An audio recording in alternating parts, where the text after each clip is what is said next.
নাপাক রক্ত বুঝি আমার গায়ে লেগে গেল।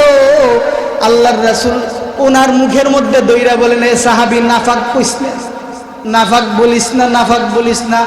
তুই কি জানো এত গুরুত্বপূর্ণ মহান তওবা ওই মহিলা করছে, এত দামি তওবা করছে, তার তওবা আল্লাহ তাআলা এমন ভাবে কবুল করিয়া নিছেন, তামাম গ্রামবাসী, তামাম মদিনাবাসীকে যদি তা বন্টন করে দেয়া হয়, সকলেই মালিকের জান্নাতে চলে যাবে। সুবহানাল্লাহ। ওয়াল ইনাবাতু ইলা দারিল খুলুদ। জান্নাতের জন্য সে পাগল, জান্নাতের জন্য পাগল, জান্নাত ছাড়া কিছু বুঝে না, জান্নাতের জন্য পাগল, জান্নাতের জন্য যা কিছু করতে হয় করবে, জান্নাতের জন্য জানমাল খরচ করতে হয় করবে, জান্নাতের জন্য নামাজ পড়তে হয়, দাড়ি রাখতে হয় রাখবে, জান্নাতের জন্য টুপি মাথায় দিতে হয় দিবে, জান্নাতের জন্য লম্বা গায়ে দিতে হয় দিবে, নবীর সুন্নত মানতে হয় মানবে। কিন্তু ভিতরে যার ঈমান নাই, পরিপূর্ণ ঈমান নাই, তার গালেই দাড়ি নাই, তার মাথার মধ্যে টুপি নাই, পাঞ্জাবি নাই, বলে কেন? বলে সে যদি জান্নাতের জন্য পাগল থাকতো, আমার রাসূল পছন্দ করেন দাড়ি, আমার রাসূল পছন্দ করেন টুপি, আমার রাসূল পছন্দ করেন পাঞ্জাবি, সে জান্নাতের জন্য অবশ্যই অবশ্যই এইগুলিকে অনুসরণ করত, ঠিক কিনা? আলহামদুলিল্লাহ নাহমাদুহু ওয়া নাস্তাঈনুহু ওয়া নাস্তাগফিরুহু ওয়া নু'মিনু বিহি ওয়া নাতাওয়াক্কালু আলাইহি ওয়া নাউযু বিল্লাহি মিন শুরুরি আনফুসিনা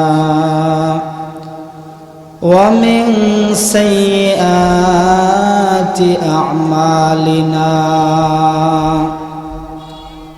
من يهده الله فلا مضل له ومن يضلله فلا هادي له ونشهد أن لا إله إلا الله وحده لا شريك له ونشهد أن سيدنا وسندنا ومولانا محمدا عبده ورسوله الذي علمه الله فأحسن تعليما وأدبه الله فأحسن تأديبا ثم بعثه إلى كافة الناس معلما أما بعد فقد قال الله تعالى في كلامه المجيد وفي فرقانه الحميد أعوذ بالله من الشيطان الرجيم بسم الله الرحمن الرحيم أفمن شرح الله صدره للإسلام فهو على نور من ربه فويل للقاسية قلوبهم من ذكر الله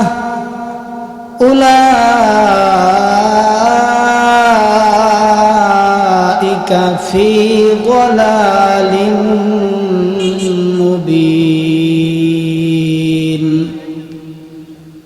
وقال رسول الله صلى الله عليه وسلم الناس معادن كمعادن الذهب والفضة خيارهم في الجاهلية البرية وخيارهم في الإسلام إذا فقهوا أو كما قال النبي عليه الصلاة والسلام সকলে দুরূদ শরীফ পড়ি আল্লাহুম্মা সাল্লি আলা মুহাম্মাদিন ওয়া আলা আলি মুহাম্মাদ কামা সাল্লাইতা আলা ইব্রাহিম ওয়া আলা আলি ইব্রাহিম ইন্নাকা হামিদুম মাজিদ اللهم بارك على محمد وعلى آل محمد كما باركت على إبراهيم وعلى آل إبراهيم إنك حميد مجيد हर लहजा है मोमिन के नई शान नई आन हर लहजा है मोमिन के नई शान नई आन गुफ्तार में किरदार में अल्लाह की बुरहान गुफ्तार में किरदार में अल्लाह की बुरहान قهاريو غفاريو قدوسيو جبروت قهاريو غفاريو قدوسيو جبروت चार अनासिर हो तो बनता है मुसलमान ये चार अनासिर हो तो बनता है मुसलमान हमसाये जिब्रील अमी बंदाए खाकी हमसाये जिब्रील अमी बंदाए खाकी है उसका नशीमन न बुखारा न बदख्शान है उसका नशीमन न बुखारा न बदख्शान ए राज किसी को नहीं मालूम के मोमिन ए राज किसी को नहीं मालूम के मोमिन कारी नजर आता है हकीकत में है कुरान कारी नजर आता है हकीकत में है कुरान ला इलाहा इल्लल्लाह ला इलाहा इल्लल्लाह ला इलाहा इल्लल्लाह ला इलाहा इल्लल्लाह ला इलाहा इल्लल्लाह ला इलाहा इल्लल्लाह ला मक़सूदा इल्लल्लाह ला मअबूदा इल्लल्लाह ला इलाहा इल्लल्लाह ला इलाहा इल्लल्लाह मुहम्मदुर रसूलुल्लाह सल्लल्लाहु अलैहि वसल्लम। আলহামদুলিল্লাহ ঐতিহ্যবাহী গ্রামতলা হাফিজিয়া আবাসিক মাদ্রাসার 23তম ইসলামী মহাসম্মেলনের সম্মানিত সভাপতি মুরব্বিয়ানে আজম ने को दुनिया नहीं है इबरत की जा है तमाशा नहीं है इबरत की जा है तमाशा नहीं है। प्यारे हाजिरिन আমাদের যে অন্তর আছে আল্লাহ তাআলা কোরআনে বলেন এই অন্তরের দুই অবস্থা। কয় অবস্থা? দুই অবস্থা। এক নম্বর অবস্থা হলো যে অন্তরটা সব সময় ইসলামের জন্য উন্মুক্ত থাকে, ইসলামের জন্য উন্মুক্ত, ইসলামের যত বিধান হোক, কঠিনই হোক না কেন, সব বিধান সে মানতে রাজি। আল্লাহ তাআলার সমস্ত আদেশ সে পালন করতে রাজি। সদা সর্বদা কষ্টে থাকুক, সুখে থাকুক, যে অবস্থায় থাকুক, ইসলামের বিধিবিধান পালনের ক্ষেত্রে তার দিলটা খোলা। আরেকটা অন্তর আছে, যেই অন্তরটা ইসলামের বিধানের ক্ষেত্রে খুব শক্ত, ইসলামের ব্যাপারে শক্ত। আমার আল্লাহ পাক রব্বুল আলামিন দুইটা অন্তরের দুইটা হাল উল্লেখ করছেন। ইসলামের জন্য দিল যদি খোলা থাকে, উন্মুক্ত থাকে, কি লাভ? আর যদি দিল শক্ত হয়ে যায় ইসলামের বিধান পালনের ক্ষেত্রে, ইসলাম মানার ক্ষেত্রে, তাহলে আমার কি ক্ষতি? আল্লাহ পাক রব্বুল আলামিন পবিত্র কোরআনে এই কথাটা তুলে ধরছে। আফামান শারাহাল্লাহু সাদরাহু লিল ইসলাম ফাহুয়া আলা নূরিম মির রাব্বিহ ফাওয়াইলুল লিল কাসিয়াতি কুলুবুহুম মিন যিকরিল্লাহ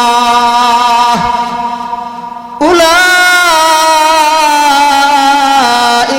ফি যালালিম মুবিন।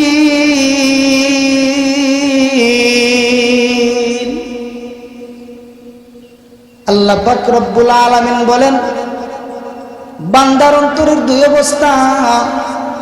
এক অন্তর আছে, এক দিল আছে, যেটা ইসলামের জন্য সব সময় খোলা থাকে, যে অন্তরটা সব সময় ইসলামের জন্য উন্মুক্ত। আমার আল্লাহ বলেন এই অন্তরের মধ্যে সব সময় ঈমানের নূর থাকে। সুবহানাল্লাহ, জোরে বলেন সুবহানাল্লাহ। এই অন্তরের মধ্যে ঈমানের নূর থাকে। নূর মানে আলু, আলু আয় ইবাদত ফি তাআতিল্লাহ।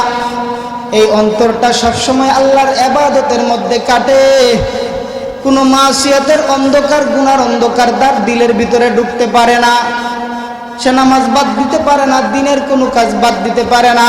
ওয়াজ মাহফিল যেখানে হয় পাগলের মতো ছুটে যায়, কারণ এই ওয়াজ মাহফিলের ভিতরে গান হয় না, বাদ্যযন্ত্র হয় না, কিন্তু আল্লাহ এবং তার মালিকের শানে গান গাওয়া হয়। কার শানে গাওয়া হয়? জোরে বলেন, আল্লাহর শানে।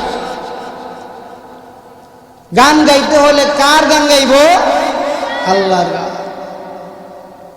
এই গান গাইলে ঈমান তাজা হবে, এই গান গাইলে ঈমান তাজা। আল্লাহ বলেন এই অন্তরটা সব সময় আমার নূরের মধ্যে থাকে, ঈমানের মধ্যে থাকে, ঈমানের নূরের মধ্যে থাকে। মাসিয়াতের অন্ধকার, গুনাহের অন্ধকার তার দিলের মধ্যে প্রবেশ করে না।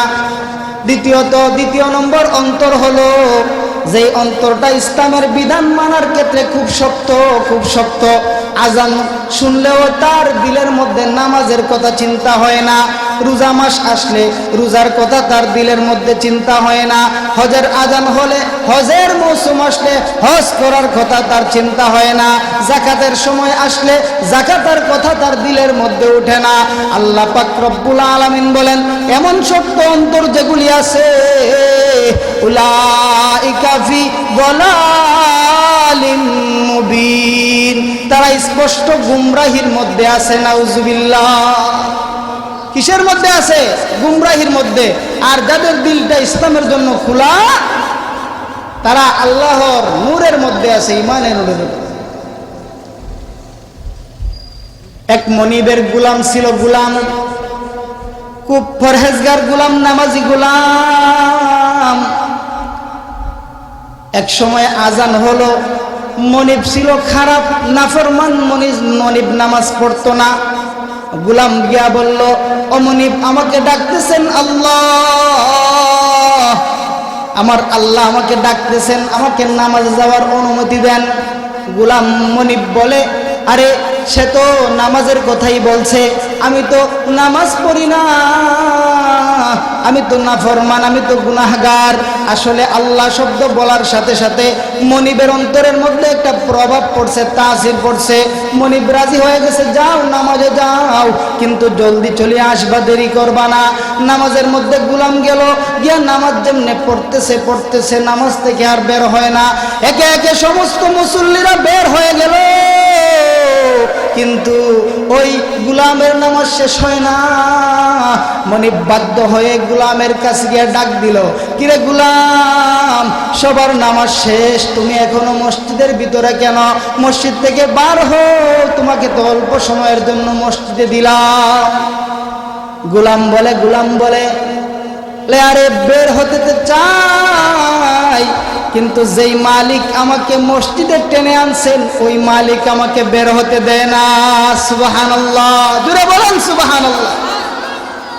বের হতে চাই, কিন্তু মালিকের মহব্বত দিলের মধ্যে লাগছে, মসজিদ থেকে আমি বের হতে পারতেছি না। যেই মালিক আমার কাছে আছে মসজিদের ভিতরে, মসজিদের বাহিরে ওই মালিক আপনার কাছেও আছে, কিন্তু মালিক আপনার শক্ত দিলের কারণে আপনাকে মসজিদের ভিতরে আসতে দেয় না। আর ওই মালিকের মহব্বত আমার দিলের ভিতরে লালন করি, এই জন্য মালিক আমাকে মসজিদের ভিতরে তার মহব্বত দিয়া পেছায়া রাইখা দিছে। সুবহানাল্লাহ। এই হলো অন্তরের হালত। এই জন্য দেখা যায় কোনো মানুষের দিলটা এত শক্ত, কোনো দিলের উপরে আল্লাহর গুসার নারাজির একটা নজর পড়া যায়, নাউজুবিল্লাহ।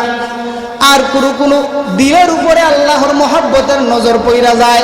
যে দিলের মধ্যে আল্লাহর মহব্বতের নজর পড়ে ওই দিল কোনোদিন গুনাহ করতে পারে না, ওই দিল নামাজ ছাড়া থাকতে পারে না, ওই দিল কোরআন তেলাওয়াত ছাড়া থাকতে পারে না, ওই দিল আল্লাহর জিকির ছাড়া থাকতে পারে না, ওই দিল আল্লাহর কোনো কাজ ছাড়া থাকতে পারে না। কিন্তু যেই দিলের মধ্যে আল্লাহর গুসার নজর পড়ে যায় ওই দিল নামাজের আজান শুনলে বলে, আইরে এই আজান দিছে এত জোরে, কানের মধ্যে শব্দ করতেছে, নামাজ পড়তে ভালো লাগে না, রোজা রাখতে ভালো লাগে না, হজ করতে ভালো লাগে না, দিনের কোনো কাজ ভালো লাগে না। তার কারণ কি বলেন তো? তার কারণ কি? দিলের মধ্যে আল্লাহর গুসার নজর পড়ছে। কিসের নজর? গুসার। আফামান শারাহাল্লাহু সাদরাহু লিল ইসলাম ফাহুয়া আলা নূরিম মির রাব্বিহ ফাওয়াইলুল লিল কাসিয়াতি কুলুবুহুম মিন যিকরিল্লাহ উলাইকা ফি যালালিম মুবিন। তাদের দিল শক্ত হয়ে গেছে ইসলামের ব্যাপারে, তারা স্পষ্ট গুমরাহির মধ্যে আছে। এই জন্য আল্লাহর রাসূলের হাদিস থেকে আমরা বুঝতে পারি যে ইমানের দুই হালত। মুমিনের ইমানের কয় হালত? জুড়ে বলেন, আরো জোরে বলেন। কয় হালত? দুই হালত। কিছু মুমিনের মুখে ইমান। কোথায় ইমান? মুখে।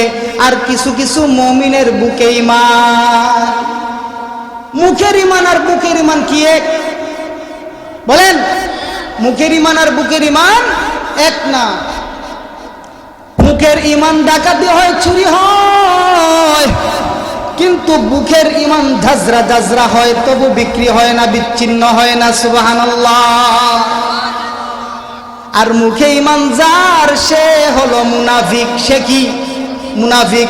মুখে ইমান যার, সে মুনাফিক। এই জন্য মুনাফিকদের দিলের মধ্যে ভালো কথা পছন্দ হয় না। মানুষদের সামনে বলে আমরাও মুসলমান, আমাদের নামও মুরাদ, আমরা উপাধি দিছি টাকলা মুরাদ। কি টাকলা? কেন? মুখে বলে মুসলমান কিন্তু কামে মুসলমান না। তার বুকের ভিতরে ইমান নাই। কি নাই? ইমান বুকের ভিতরে নাই। কালেমা তৈবা পড়ছে, মুখে ইমান আনছে, তার নাম মুনাফিক। এই জন্য আরেকজন বলতেছে ওয়াজ মানুষের হিংসা বাড়ায়, ওয়াজ মানুষের মধ্যে অশান্তি বাড়ায়, ওয়াজ মাহফিল নাকি ওই সমস্ত গান বাজনা নাটক যাত্রাকে বন্ধ করিয়া দিছে। ওয়াজ মাহফিলের কারণে নাটক যাত্রা এটা বন্ধ হয়ে গেছে।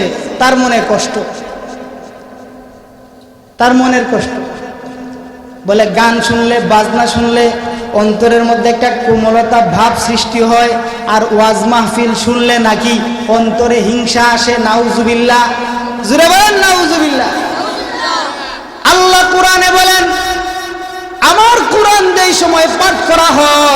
মুমিনের ঈমান তাজা হয়। সুবহানাল্লাহ, জুড়ে বলেন সুবহানাল্লাহ। মুমিনের ঈমান তাজা হয়। আমার আল্লাহর কথা সত্য নাকি মুনাফিকের কথা সত্য? জুড়ে বলে, আল্লাহর কথা সত্য। এজন্য আল্লাহ পাক রব্বুল আলামিন বলেন, হে বান্দারা, মুনাফিকের ঈমান আইনো না, মুখে মুখে ঈমান আইনো না, দিলে ঈমান আনো, বুকে ঈমান আনো। এই জন্য মুনাফিকের মুখে ঈমানটাকে আল্লাহ বারণ করছেন মুনাফিকের মতো ঈমান আনতে, আর সাহাবীদের বুকে ছিল ঈমান। এই জন্য আমার আল্লাহ সাহাবীদের মতো ঈমান আনতে কোরআনে নির্দেশ করছেন। সুবহানাল্লাহ। আমিনু কামা আমানান নাস, আমিনু কামা আমানান নাস, তোমরা সাহাবীদের মতো ঈমান আনো। বলে সাহাবীদের ঈমানের এত প্রশংসা কেন? সাহাবীদের ঈমান কেমন ছিল একটা কথা বলি, তাহলেই বুঝবেন। রোমের সম্রাট, সে আল্লাহর রাসূলের সাহাবীদের বীরত্ব এবং সাহসীর কথা শুনছিল। এজন্য তার মনের মধ্যে জাগলো, সে আদেশ করলো, এরে যদি কোনো মুসলিমকে তোমরা বন্দি করিয়া নবীর সাহাবীকে আমার কাছে আনো, যদি তোমরা কোনো নবীর সাহাবীকে বন্দি করো, তাকে না মেরে আমার কাছে নিয়ে আইসো, আমার কাছে নিয়ে আইসো। তাকে মাইরো না, আমি তাকে কিছু কথা জিজ্ঞাসা করতে হবে যে আল্লাহর রাসূলের সাহাবীদের নাকি বীরত্ব এবং সাহসিকতা অনেক, তারা নাকি যত নির্যাতন করা হয় ঈমান ছাড়ে না, আমি পরীক্ষা করব। কিসের জন্য? পরীক্ষা করার। ঘটনাক্রমে আল্লাহর ইচ্ছায় নবীর এক সাহাবী আব্দুল্লাহ ইবনে হুযাফা সাহমী রাদিয়াল্লাহু তাআলা আনহু, ওনাকে উমর রাদিয়াল্লাহু তাআলা আনহু 19 হিজরিতে পাঠিয়েছিলেন রোমানদের বিরুদ্ধে। উনি বন্দী হয়ে গেলেন।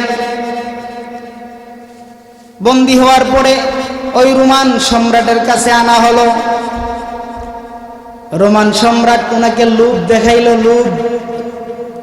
বলে, হে নবীর সাহাবী, তুমি যদি খ্রিস্টান ধর্ম গ্রহণ করো, আমি তোমাকে প্রস্তাব দিলাম খ্রিস্টান ধর্ম গ্রহণ করার জন্য। যদি তুমি খ্রিস্টান ধর্ম গ্রহণ করো, তাহলে আমি তোমাকে সম্মান দিব, মুক্তি দিয়া দিব। কি দেখাইছে? লোভ দেখাইছে, আরো লোভ দেখাইছে। নবীর সাহাবী আব্দুল্লাহ ইবনে হুযাফা দৃঢ়তার সাথে বললেন, দৃঢ়ভাবে বললেন, এর রোমের সম্রাট, তুমি এমন এক ধর্মের দিকে আমাকে দাওয়াত দিতেছো, যেই ধর্ম মানার চেয়ে আমার 1000 বার মৃত্যুই আমার কাছে অনেক শ্রেয়। সুবহানাল্লাহ। আমি 1000 বার মরতে পারি, তবুও খ্রিস্টান ধর্ম মানব না। বলে, দেখো, যদি ধর্মটা মানো, খ্রিস্টান ধর্ম, তোমারে আমি অনেক বুদ্ধিমান মনে করি। বলে, তাহলে তোমাকে আমার সাম্রাজ্যের ভাগ দিব। কি দিব? সাম্রাজ্যের ভাগ দিব। তোমাকে আমি আমার সাম্রাজ্যের অংশীদার বানাবো। শুধু তাই না, তোমাকে আমার মেয়ে, সুন্দরী রূপসী মেয়েকে তোমার হাতে সুপর্দ করে দিব। কি দেখাইছে? লোভ দেখাইছে। জুড়ে বলেন, কি দেখাইছে? লোভ দেখাইছে। আমরার মতো ইমানদার হইলে কইলাম নে, আর লাগতো না কিছু, পাইছি। নবীর সাহাবী মৃদু হেসে বললেন, দৃঢ়তার সাথে, দৃঢ়ভাবে, আরে রোমের সম্রাট, তুমি কি আমাকে লোভ দেখাইতেছো? তোমার সাম্রাজ্য অর্ধেক কেন, তোমার সাম্রাজ্যের পুরাটা যদি আমাকে লিখে দাও, আর মুসলিমদের অধীনে, আরবদের অধীনে যত জায়গা আছে, আরব কান্ট্রি যদি আমার নামে লিখে দাও, লিখে দিয়ে বলো, এক পলকের জন্য আমি মুহাম্মদের ধর্ম ছেড়ে দিব। খোদার কসম করে বলি, আমি এক পলকের জন্য ওই মুহাম্মদের ধর্ম ছাড়ব না। সুবহানাল্লাহ। আরো জোরে বলেন সুবহানাল্লাহ। কেমন ঈমান চিন্তা করতেছে, কেমন ঈমান।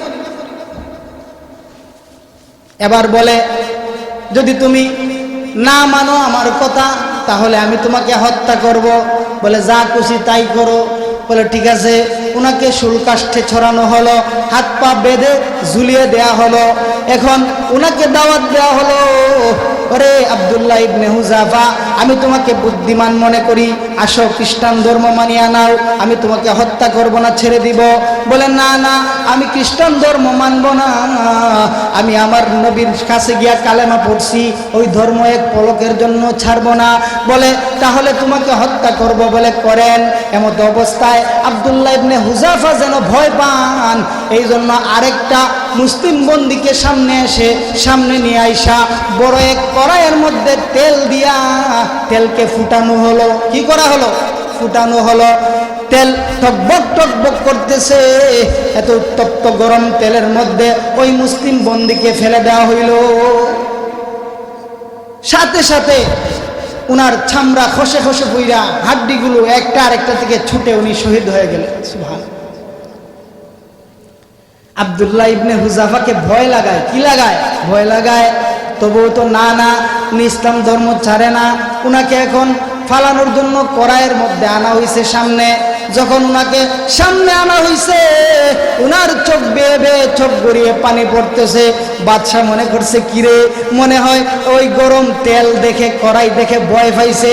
এখন সুযোগ বুঝছে আর একটা দাওয়াত দেই। বলে হে আব্দুল্লাহ ইবনে হুযাফা, মানো মানো, খ্রিস্টান ধর্ম মানো, তোমাকে আমি মুক্তি দিয়া দিব। বলে না না, কখনো না। বলে তাহলে তুমি কাঁদো কেন? বলে আমি এই জন্য কাঁদি না, কড়াইয়ের মধ্যে আমাকে ফেলা হবে এই জন্য কিন্তু আমি কাঁদি না। আমি কাঁদি আল্লাহ তো আমাকে একটা প্রাণ দিছেন, আর কোনো প্রাণ আমার নাই। আর ওই বাদশারে, তুমি যখন আমাকে কড়াইয়ের মধ্যে ফালাইবা, সাথে সাথে আমি শেষ হয়ে যাইব। কিন্তু আমার দিলের ইচ্ছা, আমার দিলের আশা হইল আমার আল্লাহ যদি আমার পশমের সমসংখ্যক প্রাণ দিতেন। সুবহানাল্লাহ। আমার আল্লাহ যদি আমার পশম পরিমাণ প্রাণ দিতেন, আর সবগুলো প্রাণ আমি আল্লাহর রাস্তায় বিলিয়ে দিতে পারতাম, তাহলেই আমার জানটা শান্তি হইতো। সুবহানাল্লাহ। কেমন ইমান চিন্তা করছে। আর এখন আমরা সরকারি দলের জাতা খাইলে মুসলমানরা দুমসে ফিটাই, আলেম ওলামারে দুমসে মারি। কেন? বলে আমার কাছে ইসলামের চেয়ে দল বড়, ইসলামের চেয়ে দল বড়। বলে ইমান চাইলে দেই, সময়ে কি সারি? দলের জন্য ইমান ছাড়, দলের জন্য ইমান ছেড়ে দেয়। দলের জন্য ইমান ছাড়া মানে বুকামি। কি বুকামি? নবীর সাহাবী আব্দুল্লাহ ইবনে হুযাফা রাদিয়াল্লাহু তাআলা আনহু মুহূর্তের জন্যও উনি কিন্তু ঈমান ছাড়েন নাই। আল্লাহ পাক রব্বুল আলামিন কোরআনে অন্তরের দুই অবস্থা বলছেন, আর আল্লাহর রাসূলের হাদিস থেকে আমরা বুঝলাম কিছু কিছু মানুষের মুখে থাকে ঈমান, কিছু কিছু মানুষের বুকে থাকে ঈমান। মুখের ঈমান কি আনতে বলা হয়েছে না বুকের ঈমান? জোরে বলেন। বুকের ঈমান, মুখের ঈমান। যেই বান্দাটার দিলে ঈমান ঢুকে যায়, ঈমান, ওই বান্দাটা আল্লাহর স্বীকৃত মুমিন হয়ে যায়। সুবহানাল্লাহ। জোরে বলেন। দিলে যদি ঈমান ঢুকে, ওই মানুষ আল্লাহর স্বীকৃত মুমিন হয়ে যায়। ঈমানের নূর ওই ঈমানদারকে দুনিয়াতে, তাকে ঈমানের নূর দুনিয়াতে আলোতে আলোতে চালায়। সুবহানাল্লাহ। ঈমানের আলো দিয়া সে চলে, সব সময় ইবাদত করে তার সময় কাটে, গুনাহ করে না। ওই ঈমানওয়ালা ঈমানদারকে যখন কবরে রাখা হয়, বলে কবরটা তার ঈমানের নূরে আলোকিত হয়ে যায়। সুবহানাল্লাহ। জোরে বলেন সুবহানাল্লাহ। ঈমানের নূরে, দিলের মধ্যে ঈমান ঢুকানোর কারণে কবরটা আলোকিত হয়ে যায়। হাসরের ময়দানে যখন ঈমানওয়ালা দাঁড়ায়, ঈমানের নূর নিয়া, দিলের মধ্যে ঈমান ঢুকছে, ঈমানের নূর নিয়া দাঁড়াইছে, আধ হাত উপরের সূর্যের আলোটা ম্লান হয়ে যায়। সুবহানাল্লাহ। কোনো পাওয়ারই থাকে না ঈমানদারকে স্পর্শ করার। সুবহানাল্লাহ। ঈমানের নূর নিয়া যখন ওই ঈমানদার ফুলসিরাতের ফুলের উপরে দাঁড়ায়, নিচে থাকা জাহান্নাম শীতল হয়ে যায়। সুবহানাল্লাহ। তার ঈমানের নূরে নিচে থাকা জাহান্নামের আগুন শীতল হয়ে যায়। চিন্তা করছেন? কিসের নূর? ঈমানের নূর। এটা হলো বক্ষে ঈমান ঢুকাইছে, বুকের মধ্যে ঈমান ঢুকাইছে। শুধু তাই না, বুকে যেই ব্যক্তিটা আল্লাহর মহব্বত লালন করে, বুকে ঈমান ঢুকাইছে, হাসরের ময়দানে তার ইমানের নূরে সমস্ত বিপদ আপদ থেকে বাঁচাইয়া বিনা বাধায় তাকে তার মালিকের কাছে নিয়ে যায়। সুবহানাল্লাহ। শুধু তাই না, আল্লাহ পাক রব্বুল আলামিন ওই বান্দাকে নিজের বানানো চিরস্থায়ী জান্নাতের মালিক বানায়া দেন। সুবহানাল্লাহ। ইমানের নূর ঢুকলে আল্লাহ জান্নাতও দেন, ওই বান্দার সাথে দিদারও করেন। সুবহানাল্লাহ। এই জন্য আমাদের মুখে মুখে ইমান থাকবে নাকি বুকে? জুড়ে বলেন। বুকে। মুখে ইমানদার যারা তারাই নাস্তিক হয়, মুরতাদ হয়, তারা কিন্তু প্রকৃত মুসলমান হয় না। বুকে যাদের ইমান তারাই হলো প্রকৃত মুসলমান। বুকে ইমান ঢুকলে কি হয়? মুসলমান হয়। মুসলমান পরে, আগে ইমান। বান্দা যখন মুসলমান হয়ে যায়, কমপ্লিট আত্মসমর্পণকারী মুমিন হয়ে যায়, মুসলমান হয়ে যায়, তখন ওই বান্দাটা ইসলামে দামি হয়ে যায়। সুবহানাল্লাহ। কিসে দামি হয়? ইসলামে দামি হয়। মানুষ তো এমনিই দামি, সৃষ্টিগতভাবে মানুষ দামি সৃষ্টি। ওয়ালাকাদ কাররামনা বানি আদম। আল্লাহ তাআলা মানুষকে মর্যাদা দিছেন, শ্রেষ্ঠত্ব দিছেন। এজন্য দেখা যায় কাফের বেঈমান মুশরিকরাও দুনিয়ার নাজ নিয়ামত থেকে, বন্টনের ভাগ থেকে বাদ পড়ে না। আল্লাহ তাদেরকেও খাওয়ায়। আল্লাহ তাদেরকেও খাওয়ায়। মুসলমানের গাছে ফল দেয়, তাদের গাছেও কি দেয়? ফল দেয়। মুসলমানের গরু দুধ দেয়, তাদের গরুও কি করে? দুধ দেয়। মানুষ হিসেবে সে দামি সৃষ্টি। মুসলিম শরীফের riwayat আবু হুরায়রা রাদিয়াল্লাহু তাআলা আনহু থেকে বর্ণিত, আল্লাহর নবী বলেন, আন্নাসু মাআদিনু কামাআদিনিজ যাহাবি ওয়াল ফিদ্দা খিয়ারুহুম ফিল জাহিলিয়াতি ওয়া খিয়ারুহুম ফিল ইসলামি ইযা ফাকিহু।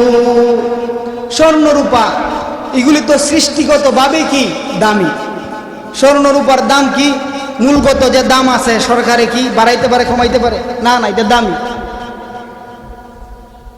বাজার দর বাড়াইতে পারে, কমাইতে পারে, কিন্তু মূল জিনিসের দাম কি? সৃষ্টিগত। ঠিক তদ্রূপভাবে মানুষও সৃষ্টিগতভাবে দামি। আল্লাহ রাসূল বলেন, এই মানুষটা যখন মুসলমান হয় তখন সে ইসলামে দামি হয়ে যায়। সুবহানাল্লাহ। তুই বলেন সুবহানাল্লাহ। আরে ইসলামের দাম আর জাহিলিয়াতের দাম এক না। জাহিলিয়াতের দাম দুনিয়া পর্যন্ত, আর ইসলামের দাম জান্নাত পর্যন্ত। সুবহানাল্লাহ। ইসলামের দাম জান্নাত পর্যন্ত, এটা এক না। মুসলমান হতে হবে কমপ্লিট আত্মসমর্পণকারী মুসলমান।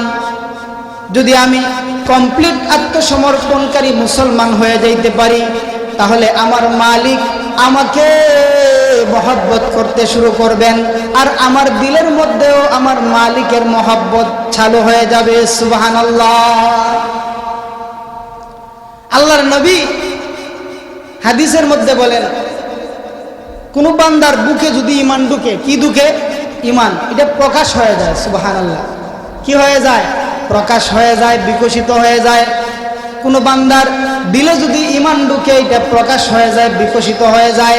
আল্লাহর রাসূল বলেন, ইন্নান নূরা ইযা দাখালা আস-সাদরা ইনফাসাহা কিলা ইয়া রাসূলাল্লাহ হাল লি তিলকা মিন আলামিন ইউরাফু বি هل تلك من علم يعرف بي قال نعم فقال رسول الله صلى الله عليه وسلم التجافي من دار الغرور والإنابة إلى دار الخلود والاستعداد بالموت قبل نزوله।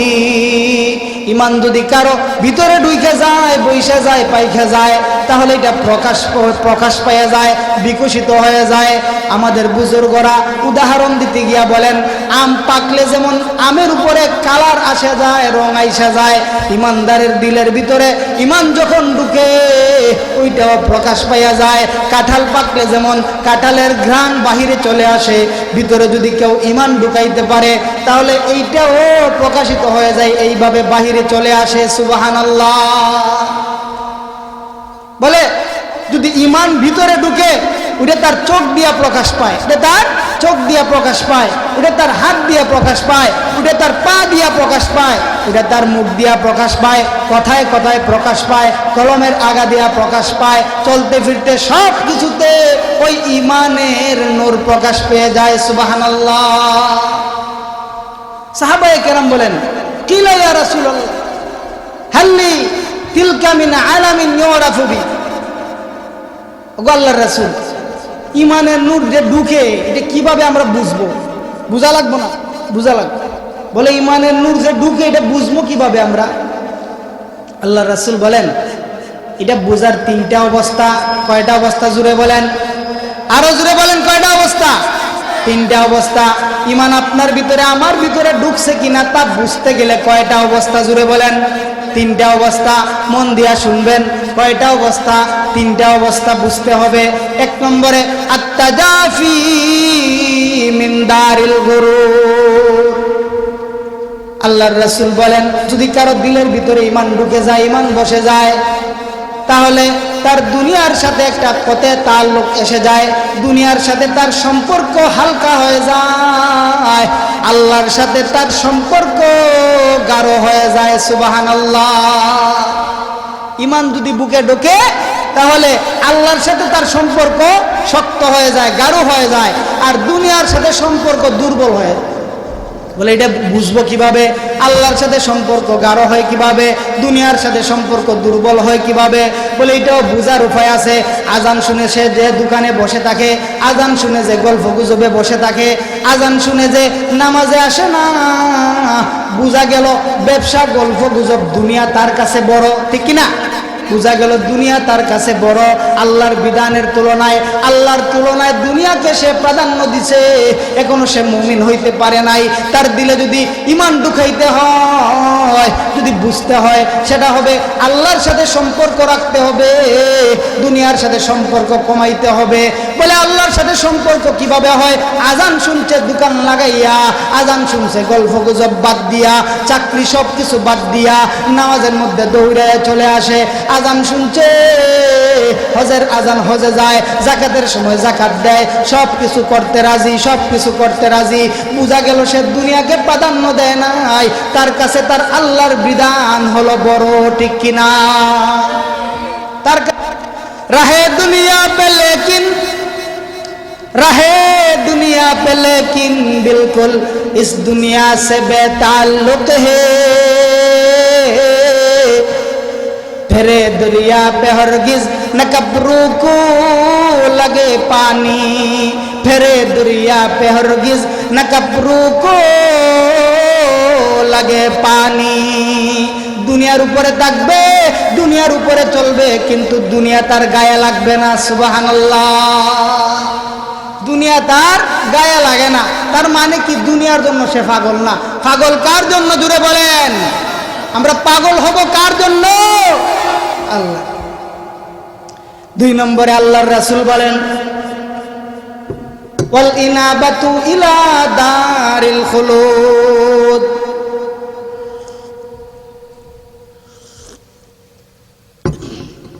ইমান যে দিলে ঢুকছে এটা বুঝবো কিভাবে?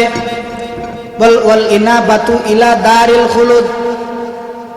হাঁটবে সে দুনিয়ার উপরে, কিন্তু নজর থাকবে তার জান্নাতের ভিতরে। সুবহানাল্লাহ জুড়ে বলে।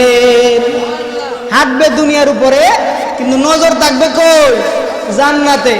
বলে দুনিয়ায় হাঁটে ঠিকই, দুনিয়ার এগুলি তার গায়ে লাগে না, এত মায়া হয় না, কিন্তু তার নজরটা জান্নাতে। কেমনে যাইতো রে? কেমনে জান্নাতে যাইতো? এবার সে জান্নাতের জন্য পাগল হয়ে যায়, তার দিলে ইমান ঢুকছে, ইমান জান্নাতের জন্য পাগল হয়ে যায়।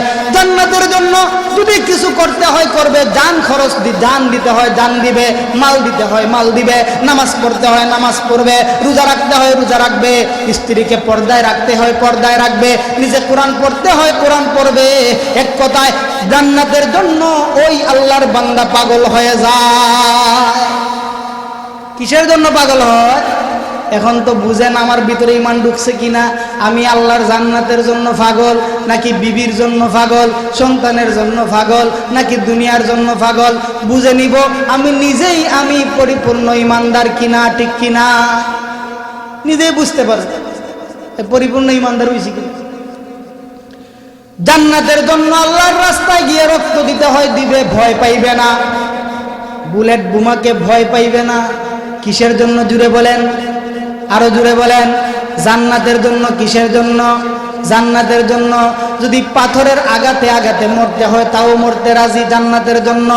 নবীর এক সাহাবী নবীর কাছে এসে বলেন, তাহহিরনি ইয়া রাসূলুল্লাহ, ও গো আল্লাহর নবী, আমি জিনা করছি, আমার গুনাহ হয়ে গেছে, আমাকে পাক করেন, পবিত্র করেন।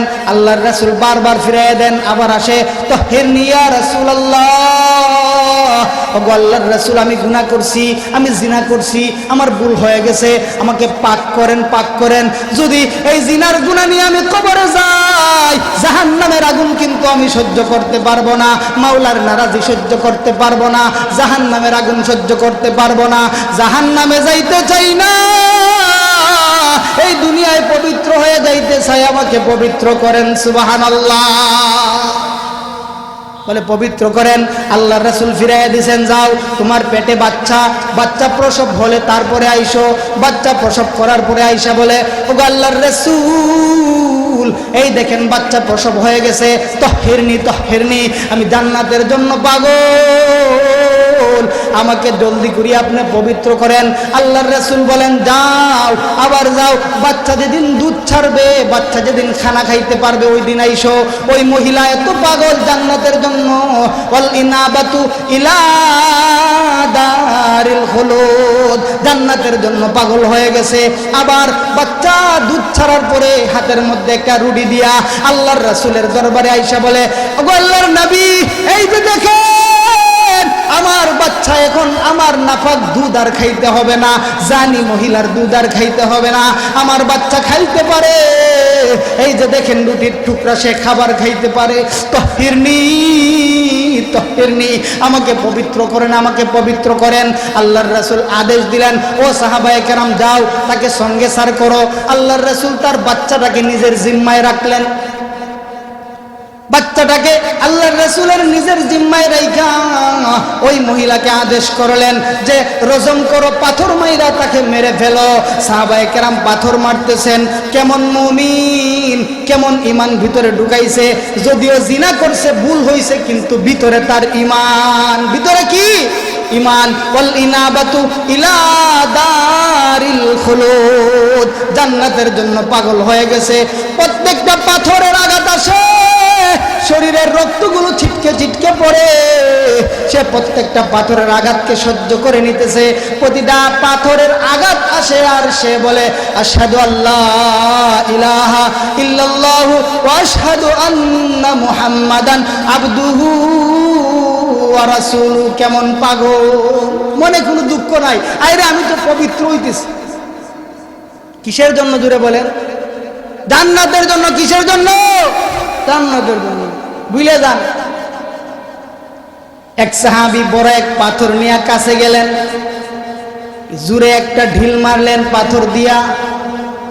পাথরের আঘাত শরীরের মধ্যে লাগা মাত্র কিছু রক্ত ছিটকে এসে ওই সাহাবীর শরীরের মধ্যে পড়ে যায়, কাপড়ের মধ্যে। সাথে সাথে ওই সাহাবী বলেন, হায়রে, ওই জানি মহিলার নাপাক রক্ত বুঝি আমার গায়ে লাগিয়া গেল। জাহনি মহিলার নাপাক রক্ত বুঝি আমার গায়ে লাগিয়া গেল। আল্লাহর রাসূল ওনার মুখের মধ্যে দইরা বলেন, এ সাহাবী, নাফাক কইস না, নাফাক বলিস না। তুই কি জানো এত গুরুত্বপূর্ণ মহান তওবা ওই মহিলা করছে, এত দামি তওবা করছে, তার তওবা আল্লাহ তাআলা এমন ভাবে কবুল করিয়া নিছেন, তামাম গ্রামবাসী, তামাম মদিনাবাসীকে যদি তা বন্টন করে দেয়া হয়, সকলেই মালিকের জান্নাতে চলে যাবে। সুবহানাল্লাহ। ওয়াল ইনাবাতু ইলা দারিল খুলুদ, জান্নাতের জন্য সে পাগল, জান্নাতের জন্য পাগল, জান্নাত ছাড়া কিছু বুঝে না, জান্নাতের জন্য পাগল, জান্নাতের জন্য যা কিছু করতে হয় করবে, জান্নাতের জন্য জানমাল খরচ করতে হয় করবে, জান্নাতের জন্য নামাজ পড়তে হয়, দাড়ি রাখতে হয় রাখবে, জান্নাতের জন্য টুপি মাথায় দিতে হয় দিবে, জান্নাতের জন্য লম্বা গায়ে দিতে হয় দিবে, নবীর সুন্নত মানতে হয় মানবে। কিন্তু ভিতরে যার ঈমান নাই, পরিপূর্ণ ঈমান নাই, তার গালেই দাড়ি নাই, তার মাথার মধ্যে টুপি নাই, পাঞ্জাবি নাই। বলে কেন? বলে সে যদি জান্নাতের জন্য পাগল থাকতো, আমার রাসূল পছন্দ করেন দাড়ি, আমার রাসূল পছন্দ করেন টুপি, আমার রাসূল পছন্দ করেন পাঞ্জাবি, সে জান্নাতের জন্য অবশ্যই অবশ্যই এইগুলিকে অনুসরণ করত, ঠিক কিনা? জোরে বলেন ঠিক কিনা? ঠিক। বলে মুখে শুধু ইমানদার বললে হবে না, বাস্তবে ইমানদার হতে হবে, না হলে কিন্তু মুসিবত। কবরের ঘাটের মধ্যে মুসিবত, হাসরের ঘাটের মধ্যে মুসিবত, ফুলসিরাতের ফুলে মুসিবত, মিজানের পাল্লার মধ্যে মুসিবত, সব জায়গায় খালি মুসিবত আর মুসিবত। আর যদি দুনিয়ার মধ্যে তাইকা ভিতরে ঈমান ঢুকাইতে পারে, ঈমানের নূরে তাকে সমস্ত ঘাটি থেকে উদ্ধার কইরা আল্লাহর বানানো জান্নাতে ঢুকাইয়া দিবে। সুবহানাল্লাহ। আল্লাহর বানানো জান্নাতে তারে ঢুকাইয়া দিবে। ওয়াল ইনাবাতু ইলা দারিল খুলুদ। বলে আরেকটা কারণ আছে, আরেকটা উপায় আছে, দুইটা গেল। আরেকটা হলো ওয়াল ইস্তিআদাদু বিল মাউতি ক্বাবলা নুজুলিহি, ওয়াল ইস্তিআদাদু বিল মাউতি ক্বাবলা নুজুলিহি। মৃত্যু তার দুয়ারে আসার আগে আগেই সে মৃত্যুর জন্য প্রস্তুত থাকে। সুবহানাল্লাহ। জোরে বলেন সুবহানাল্লাহ। আমরা কি মৃত্যুর জন্য প্রস্তুত থাকিনি? মৃত্যুর জন্য থাকি না তো? থাকলে আমাদের ঋণগুলো লিখে রাখতাম, ওসিয়তনামা বানিয়ে রাখতাম, আমাদের চলাফেরা গুনার চলাফেরা হইল না। আমরা সব সময় উজুর সাথে থাকতাম, সব সময় জিকিরে থাকতাম, সব সময় কোরআন তেলাওয়াতে থাকতাম, নামাজে থাকতাম, দুনিয়ার কাজ কাম করতাম, তারপরও মাওলার জিকির করতাম।